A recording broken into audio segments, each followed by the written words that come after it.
শীতকাল শুরু মানেই মুরগি পালনে একটু বাড়তি যত্নের সময়। এই সময় ঠান্ডা, কুয়াশা আর বাতাসে মুরগির শরীর ঠান্ডা পড়ে যায়, ফলে খাওয়া কমে যায়, বৃদ্ধি ধীর হয়ে যায় আর রোগের ঝুঁকি বেড়ে যায়। তাই প্রথমেই খামারটা গরম রাখতে হবে।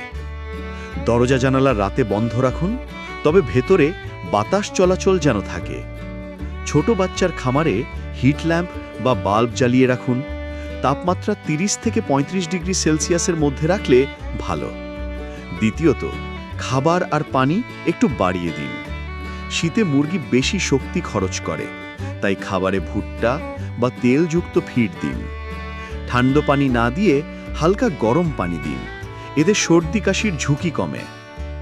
তৃতীয়ত, খামারের বিছানা শুকনো রাখুন। ভেজা বিছানা বা স্যাঁতস্যাঁতে পরিবেশে রোগ ছড়ায়। শুকনো ছাই বা চুন ছিটিয়ে দিন, এতে আর্দ্রতা কমে। চতুর্থত, আলো বাড়িয়ে দিন।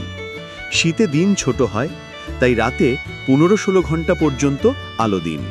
এতে মুরগি ভালো খায়, দ্রুত বাড়ে। আর শেষে, রোগ প্রতিরোধে ভ্যাকসিন ও ইমিউন টনিক দিতে ভুলবেন না। নিয়মিত খামার পরিষ্কার রাখুন আর অসুস্থ মুরগি আলাদা রাখুন। মনে রাখবেন, শীতে যত যত্ন দেবেন, মুরগিও তত ভালো থাকবে। গরম রাখুন, পরিষ্কার রাখুন, নিয়ম মেনে চলুন, তাহলেই লাভ হবে বেশি। ধন্যবাদ।